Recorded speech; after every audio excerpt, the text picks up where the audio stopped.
हम्म। Hello बच्चों, एक बार फिर से आपका मेरे नए चैनल केमिस्ट्री माय ड्रीम में आप सबों का स्वागत है। देखिए, ये जो सॉल्युबिलिटी ऑफ ए सब्सटेंस जिस पर हम आपसे बात करना चाहते हैं, लास्ट क्लास में हम लोग जो है कॉन्सेंट्रेशन ऑफ सॉल्यूशन से रिलेटेड ढेर सारी बातें जाने, और उतना ही नहीं बल्कि उस पर न्यूमेरिकल्स जो है वो हम लोगों ने किया। जो कॉन्सेंट्रेशन टर्म्स था सॉल्यूशन के लिए, जैसे मोलैरिटी था, मोलैलिटी था, मोल फ्रैक्शन था, परसेंटेज, पार्ट्स पर मिलियन, सब पर हमने न्यूमेरिकल्स जो है एक एक करके किया और आप अच्छी तरह उसको समझ पाए। इसके बाद जो हमारा टॉपिक होता है वो होता है solubility of a substance in a suitable solvent, और वो जो सब्सटेंस होगा वो आइदर सॉलिड होगा या लिक्विड होगा या फिर गैस होगा। तो देखिए, इसमें कहता क्या है कि एक सॉल्युबिलिटी का छोटा सा डेफिनेशन हम आपको दे देते हैं, जो बहुत पहले से आप डेफिनेशन जानते भी होंगे, लेकिन पता नहीं, आपको कभी भूलने की भी तो आदत है, आप भूल जाते हैं छोटी छोटी बातों को। तो मैं फिर से आपको याद दिलाता हूं यहाँ पर, at constant temperature the solubility of a substance is the amount of a solute in gram dissolved in a 100 gram of solvent in a saturated solution। कहने का मतलब सॉल्यूशन कैसा होना चाहिए? सैचुरेटेड होना चाहिए। टेम्परेचर क्या होना चाहिए? कांस्टेंट होना चाहिए। तो ये दो चीज जो है बहुत जरूरी है। देखिए, एट कांस्टेंट टेम्परेचर और यहां पर है इन सैचुरेटेड सॉल्यूशन। ओके, तो कहता है कि सॉल्युबिलिटी जो किसी सब्सटेंस का हमको निकालना होगा, वो तो मान लीजिए सॉल्युबिलिटी का और भी यूनिट हो सकता है। मोलैरिटी में कभी सॉल्युबिलिटी को एक्सप्रेस करते हैं, कभी मोलैलिटी में करते हैं, लेकिन उसका जो जनरल डेफिनेशन है वो कहता है कि 100 ग्राम ऑफ ए सॉल्वेंट में हम लोग देखते हैं कि सॉल्यूट का कितना अमाउंट डिसॉल्व है at a particular temperature in saturated solution. तो ये सबसे बड़ी बात है। अब हमको ये कहने की जरूरत तो नहीं कि भाई अनसैचुरेटेड सॉल्यूशन क्या होता है, सैचुरेटेड सॉल्यूशन क्या होता है, सुपर सैचुरेटेड सॉल्यूशन क्या होता है, क्योंकि ये तो आप क्लास 11 तक काफ़ी पढ़ लिए होंगे। क्योंकि सॉल्यूशन जो है अनसैचुरेटेड, सैचुरेटेड और सुपर सैचुरेटेड, ये बहुत पहले से आप पढ़ते आ रहे हैं। ठीक है, तो इसमें हमको ये जिक्र करने की ज़रूरत नहीं कि भाई सैचुरेटेड क्या होता है, अनसैचुरेटेड क्या होता है और सुपर सैचुरेटेड क्या होता है। लेकिन अगर आप भूल चुके हैं इस बात को भी, तो 1 मिनट के अंदर मैं अपडेट दे देता हूं। अनसैचुरेटेड सॉल्यूशन का मतलब क्या होता है? When more amount of solute can be dissolved in the solvent at the same temperature, तो that is called unsaturated solution। और saturated solution में क्या होगा कि when no more solute can be dissolved at the same temperature, that is called saturated solution। और super saturated का जो part आता है, आप जानते हैं कि जैसे ही सैचुरेटेड सॉल्यूशन का टेम्परेचर कभी बढ़ा दीजिए तो उसकी सॉल्युबिलिटी कभी कभी क्या हो जाती है ना, बढ़ जाती है। कहने का मतलब आपको more amount of solute can be dissolve at increase temperature, तो उसको हम लोग कभी कभी सैचुरेटेड क्या बोलते हैं, सुपर सैचुरेटेड सॉल्यूशन बोलते हैं। तो चलिए, यहाँ सुपर सैचुरेटेड की तो बात नहीं है क्योंकि वो अनस्टेबल होता है। तो हमारे पास में सैचुरेटेड सॉल्यूशन और अनसैचुरेटेड सॉल्यूशन पर ही हम लोग काम करते हैं। तो ये जो सॉल्युबिलिटी ऑफ ए सब्सटेंस है उसके लिए सैचुरेटेड सॉल्यूशन होना जरूरी है। तो देखिए, इस पर एक छोटा सा क्वेश्चन हमने आपके लिए रखा है। ऐसा क्वेश्चन आप भी बना सकते हैं, अपने से क्वेश्चन क्रिएट कर सकते हैं। जैसे देखिए, मैंने लिखा है 2 ग्राम ऑफ कॉमन सॉल्ट, जो सोडियम क्लोराइड को कॉमन सॉल्ट बोलते हैं आप, dissolve in 350 gram of water in a saturated solution at certain temperature, calculate solubility of the common salt, है ना। तो अब देखिए, 2 ग्राम ऑफ कॉमन सॉल्ट किस में प्रेजेंट है? 350 ग्राम ऑफ वाटर में है ना। सैचुरेटेड सॉल्यूशन में, तो आपको इससे कैलकुलेट कर लेना है कि 100 ग्राम ऑफ सॉल्वेंट में कितना अमाउंट ऑफ सॉल्यूट या कॉमन सॉल्ट डिसॉल्व होगा। तो यहां देखिए 350 gram of water contains 2 gram of common salt, जो यहाँ के डेटा से हम लोग ले आए। फर्स्ट जो स्टेटमेंट आपका है, देखिए यहाँ पर लिखा हुआ फर्स्ट सेंटेंस जो आपका क्वेश्चन का है, उसी से ये डेटा मिल जाता है। 350 gram of water contains 2 gram of common salt, therefore 100 gram of water contains how much gram of sodium chloride या कॉमन सॉल्ट। देखिए 2/350 इंटू 100 कर देंगे and this is equal to 4/7 gram, that is near about 0.6 gram के आसपास ये होगा। तो क्या दिक्कत है इसमें? अब जो सॉल्युबिलिटी हो गई सोडियम क्लोराइड की या कॉमन सॉल्ट जो कही है 0.6 ग्राम हो गया। ठीक है, तो इस तरह से हम लोग सॉल्युबिलिटी किसी भी सॉल्यूट के लिए, है ना, 100 ग्राम ऑफ सॉल्वेंट में निकाल सकते हैं, कहीं कोई प्रॉब्लम नहीं होना चाहिए। अब देखिए कहता है कि हमारे पास में जो सॉल्यूशन है, चाहे वो सॉलिड इन लिक्विड हो या लिक्विड इन लिक्विड हो या गैस इन लिक्विड हो, क्योंकि मैंने पहले ही आपको कहा था कि हम लोगों को किस तरह के सॉल्यूशन पर फोकस करना है, लिक्विड सॉल्यूशन पर मेनली इस चैप्टर में। तो देखिए हमने क्या लिया है, पहला एग्जांपल पोटेशियम क्लोराइड जो सॉलिड स्टेट में होता है। अब इसको हम लोग वाटर में डिसॉल्व करके, देखिए यहाँ पर पोटेशियम क्लोराइड सॉल्यूशन बनाते हैं, एक्वस सॉल्यूशन। तो कहता है ये जो होता है प्रोसेस जो होता है, यहाँ पर देखिए delta H change in enthalpy का वैल्यू पॉजिटिव है। तो आप थर्मोडायनामिक्स में क्लास 11 में भी पढ़े होंगे कि अगर चेंज इन इंथैल्पी का वैल्यू पॉजिटिव आए तो वो कौन सा रिएक्शन कहलाता है, एंडोथर्मिक रिएक्शन कहलाता है या एंडोथर्मिक प्रोसेस होता है। उसी तरह से कहता है कि सोडियम कार्बोनेट मोनोहाइड्रेट जो है उसको अगर हम वाटर में देंगे और उसका जब एक्वस सॉल्यूशन बनेगा तो कहता है कि ये एक्सोथर्मिक नेचर का होगा। डेल्टा एच यहाँ पर क्या हो जाता है, निगेटिव हो जाता है। उसी तरह से आपके पास में देखिए ये इथेनॉल है जो लिक्विड स्टेट में है और ये वाटर ऑलरेडी लिक्विड है ये, है ना।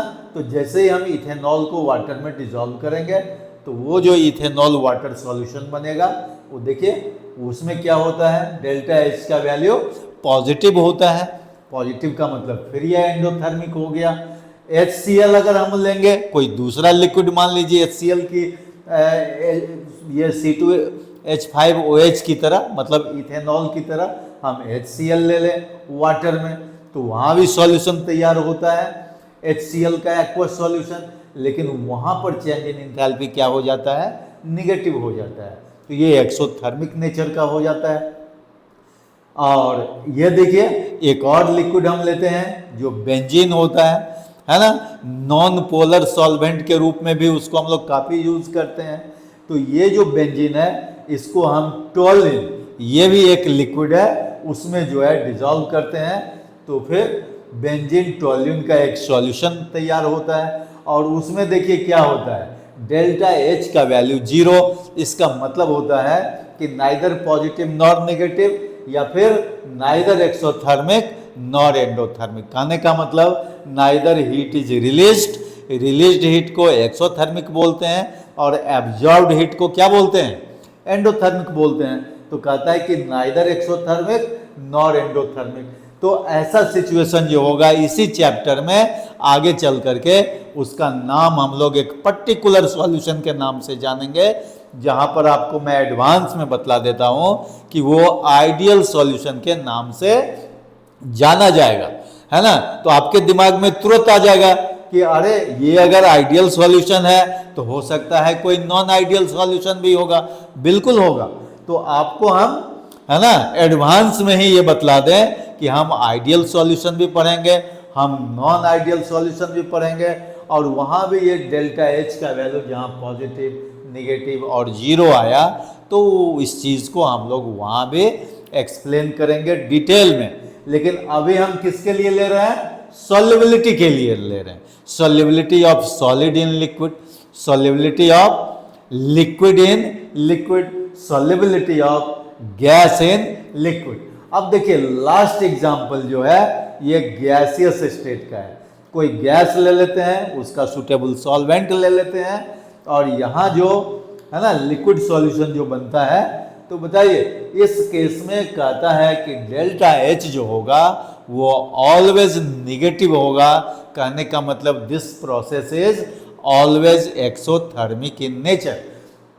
अब तक आपने देखा कि सॉलिड इन लिक्विड कहीं एक्सोथर्मिक था, कहीं एंडोथर्मिक था। ये क्यों होता है भाई?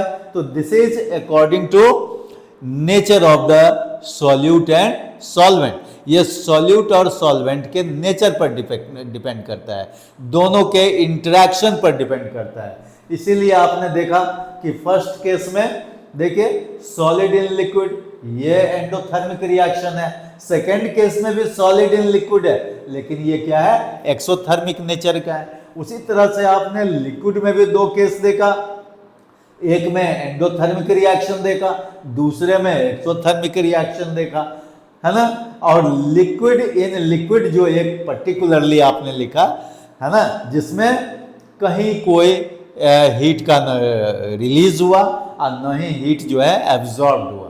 तो इसका मतलब है कि ये जो एक्सोथर्मिक और एंडोथर्मिक नेचर, या चाहे नाइदर एक्सोथर्मिक नॉर एंडोथर्मिक होता है, ये जो सॉल्यूट और सॉल्वेंट का इंटरेक्शन है ना, इंटरेक्शन समझ रहे हैं।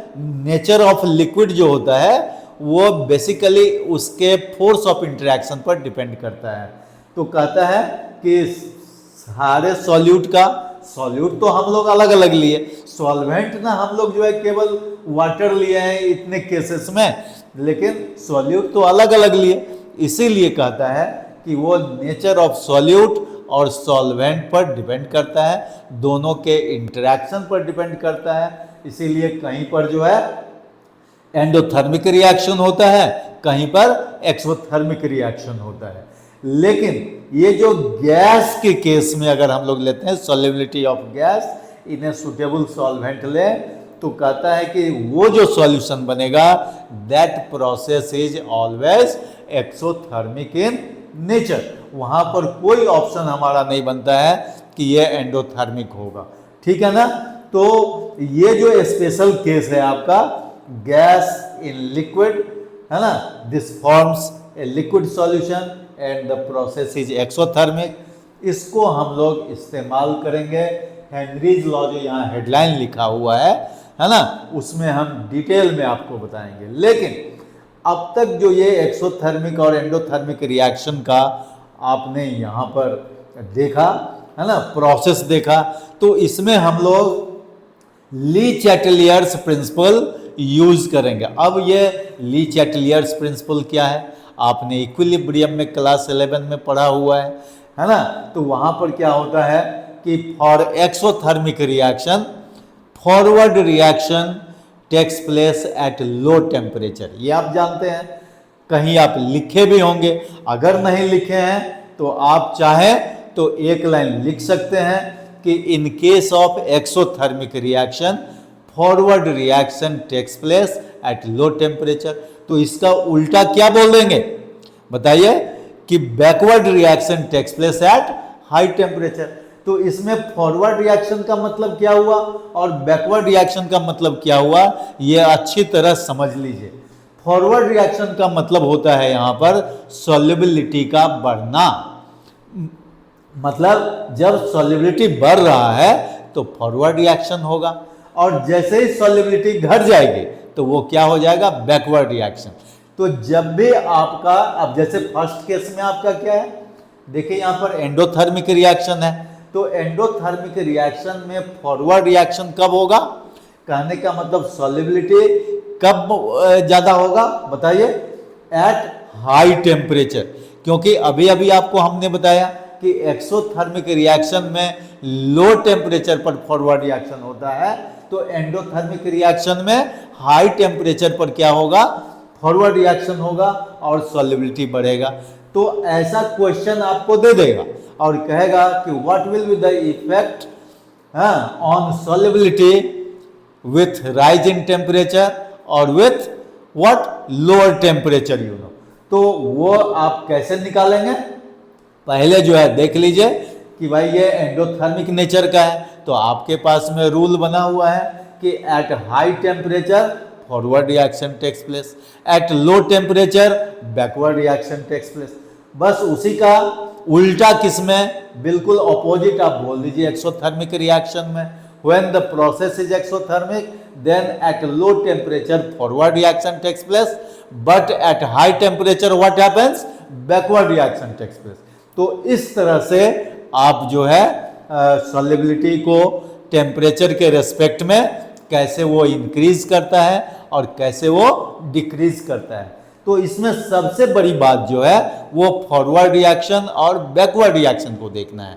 तो forward reaction favours greater solubility whereas backward reaction favors lower solubility, है ना, और less solubility। चलिए अब हम आते हैं गैस इन लिक्विड के केस में। This is always exothermic in nature, तो यहाँ भी वही रूल ली चैटलियर्स प्रिंसिपल हम लोग अप्लाई कर देंगे। तो at low temperature forward reaction takes place, but at high temperature backward reaction takes place. तो जनरली आप जानते हैं कि सॉलिड और लिक्विड के केस में जो जनरल व्यू है कि with rise in temperature solubility increases, but in case of gas आप देख रहे हैं this is always exothermic in nature.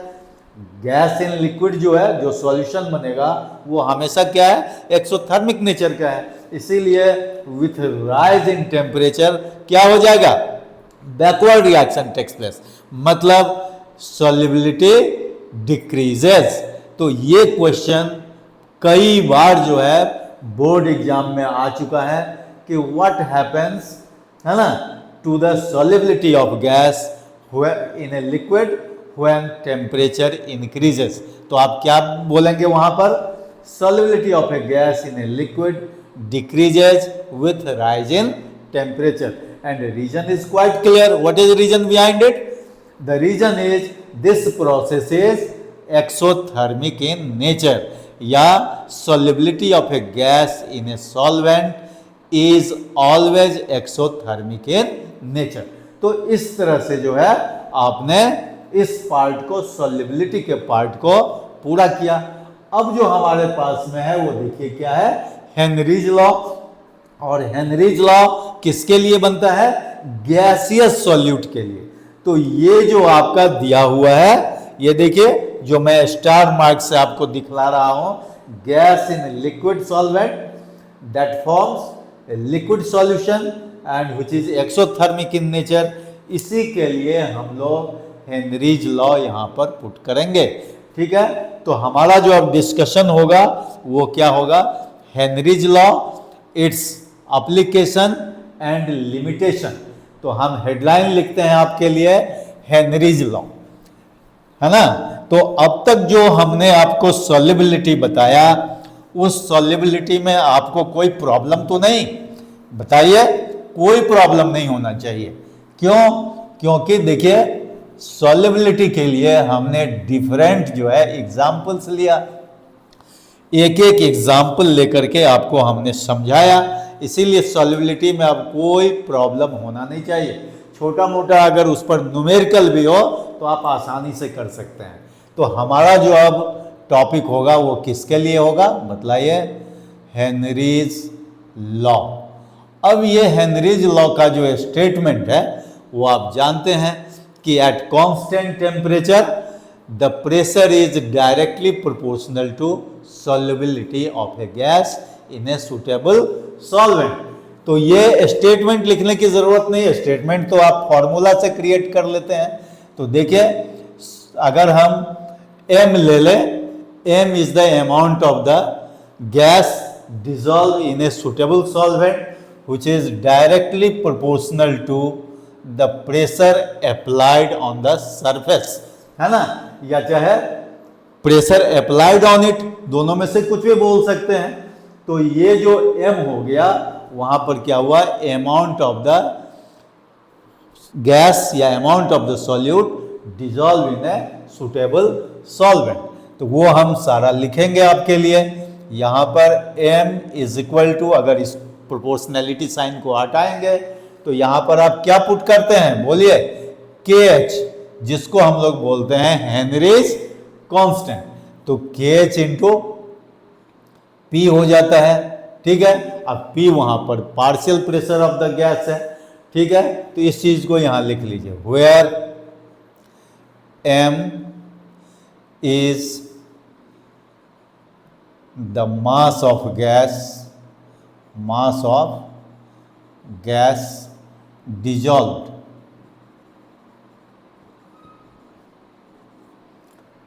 and P is the partial pressure. P is the partial pressure of the gas, है ना। तो बताइए, और KH क्या है, Henrys constant. KH is Henrys constant, है ना। और ये हेनरीज कांस्टेंट जो होता है वो सॉल्वेंट माने किसी गैस के लिए जो किसी सुटेबल सॉल्वेंट में डिसॉल्व होता है तो उस पर डिपेंड करता है। गैस टू गैस वैरी करता है, सॉल्वेंट टू सॉल्वेंट भी ये वैरी करता है। तो ये किसी भी गैस के लिए पर्टिकुलर सॉल्वेंट में KH का वैल्यू सर्टेन टेम्परेचर पर फिक्स्ड होता है। तो ये KH जो है हेनरीज कांस्टेंट के नाम से जाना जाता है। अब कहता है कि ये जो पार्शियल प्रेशर है ना, ये मोल फ्रैक्शन के भी डायरेक्टली प्रोपोर्शनल होता है। तो आप इसको दूसरे टर्म में भी एक्सप्रेस कर सकते हैं। देखिए, इसको मैं इनक्लोज कर दिया, है ना। तो कहता है कि the above formula can also be written, लिख दीजिए, the above equation can also be written as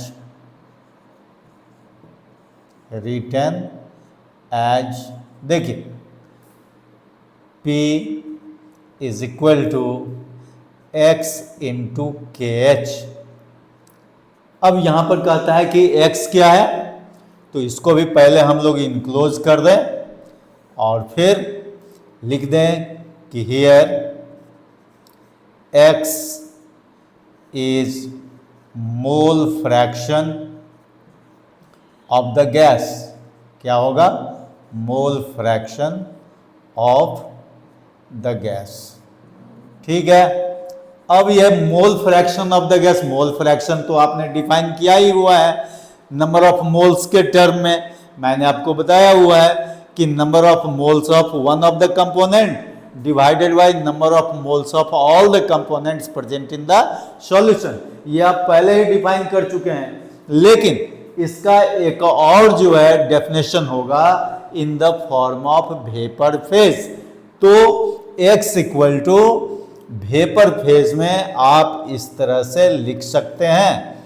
देखिए, यहां पर स्मॉल p क्या होता है, पार्शियल वेपर होता है, पार्शियल, है ना, प्रेशर, और ये हो जाता है कैपिटल P, टोटल प्रेशर हो जाता है, टोटल प्रेशर हो जाता है ना।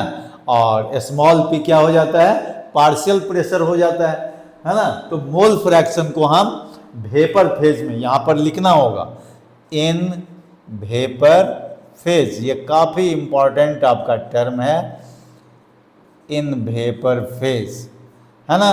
तो कहता है कि अगर वेपर फेज नहीं है तब तो आप नंबर ऑफ मोल्स लेकर के जो है वो कर लेते हैं, चाहे सॉलिड में हो या लिक्विड में हो। लेकिन जब भी वेपर फेज की बात होगी तो वहां पर आप क्या लिखेंगे, it is the ratio of partial pressure of the gas, है ना, to the total pressure of the gaseous mixture, है ना। तो इस तरह से जो है आप मोल फ्रैक्शन को जो है इसमें डिफाइन कर सकते हैं। अगर आपको याद होगा तो क्लास 11 में ऐसे आजकल वो चैप्टर जो है वहाँ से डिलीट हो चुका है, CBSE ने डिलीट किया हुआ है, स्टेट्स ऑफ मैटर। वहाँ भी एक टर्म है आपका Dalton's law of partial pressure.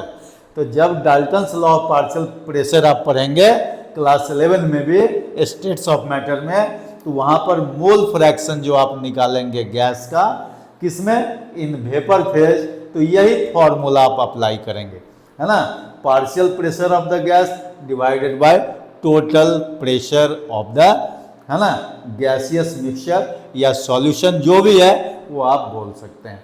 तो इस तरह से आपका हेनरीज लॉ जो है पूरा हो जाता है, और इस पर आप न्यूमेरिकल भी आराम से कर सकते हैं।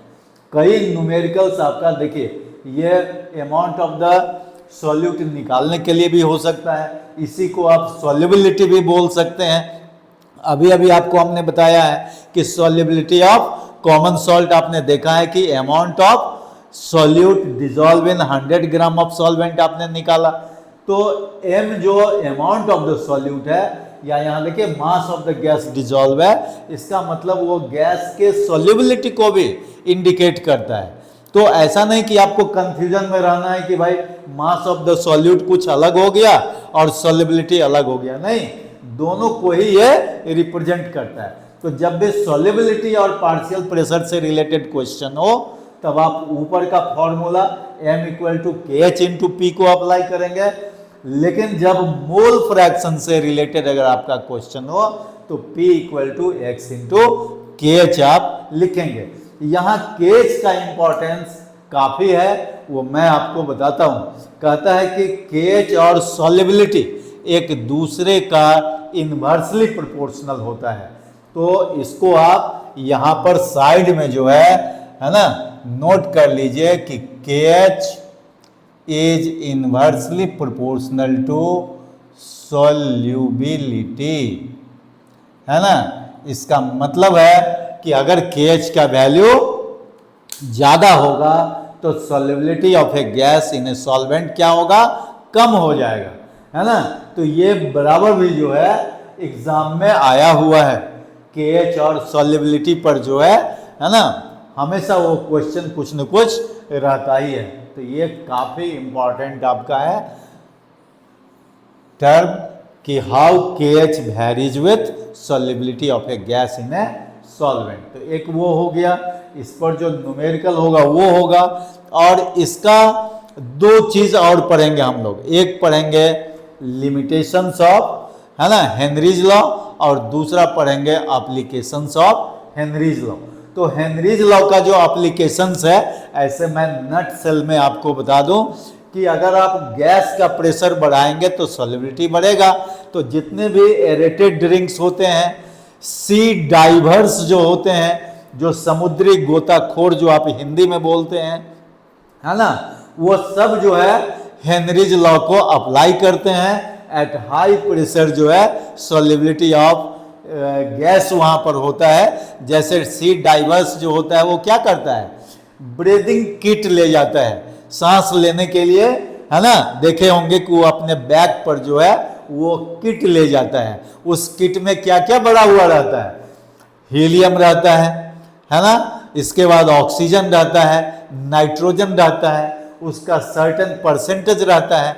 अगर वो किट नहीं ले जाए वो अपने साथ, तब वो क्या हो जाएगा, पेनफुल इफेक्ट का शिकार हो जाएंगे, जिसको हम लोग बोलते हैं डिकम्प्रेशन सिकनेस। तो आपको हम इसका एप्लीकेशन भी थोड़ा डिटेल में नेक्स्ट क्लास में बतलाते हुए इसके बाद इसके लिमिटेशन पर जाएंगे। और इसका जो लिमिटेशन होता है वो मैं आपको बतला दूं कि सॉल्वेंट जो है वो सॉल्यूट के साथ कभी भी रिएक्शन नहीं करेगा, नॉन रिएक्टिंग सब्सटेंस होना चाहिए। इसीलिए वहाँ पर एक क्वेश्चन होता है कि अगर अमोनिया को हम वाटर में डिजॉल्व करें तो क्या इसमें हेनरीज लॉ इन्फोर्स होगा, तो नहीं होगा, क्योंकि जैसे ही अमोनिया वाटर के कांटेक्ट में आएगा तो अमोनियम हाइड्रोक्साइड बन जाएगा। तो ये नॉन रिएक्टिव तो हुआ नहीं, ये तो रिएक्टिव हुआ। इसीलिए कहता है कि ऐसे केस में हम लोग हेनरीज लॉ अप्लाई नहीं करेंगे। और दूसरा लिमिटेशन इसका होता है कि वो आइडियल कंडीशन को मेंटेन करता है। और आइडियल कंडीशन क्या होता है, वो हाई टेम्परेचर होता है और लो प्रेशर होता है, उसको वो मेंटेन करता है। तो ये जो हेनरीज लॉ है ये कंप्लीट आपका हो गया। इसमें आपका क्या पूछता है, state Henry's law, write its mathematical formulation and give its one limitation and one application। तो ये कंप्लीट क्वेश्चन आपका बन जाता है। लेकिन आप याद रखिए, जब भी हम कंपटीशन की बात करते हैं तो वहां पर न्यूमेरिकल से कभी आप अपने आप को दूर नहीं रख सकते हैं। कुछ करे या ना करे, लेकिन न्यूमेरिकल्स जो है उसको करना ही पड़ेगा आपको, तब पूरा कॉन्सेप्ट मिलेगा उस टॉपिक के लिए, है ना। तो इस पर न्यूमेरिकल हम नेक्स्ट क्लास में आपको बनवाएंगे। और अगर इसमें कोई प्रॉब्लम होगा तो आप कमेंट सेक्शन में कमेंट करके लिखेंगे कि सर यहाँ पर कुछ हमको और जानने की ज़रूरत है, क्योंकि हमारा जो ये केमिस्ट्री माय ड्रीम जो चैनल है उसमें मैं भरपूर मटेरियल देने वाला हूँ, नोट्स भी मैं सेंड करूँगा, है ना। तो समझ लीजिए कि आपका प्रॉब्लम केमिस्ट्री में अब हमेशा के लिए दूर। ठीक है, okay, all the best, thank you.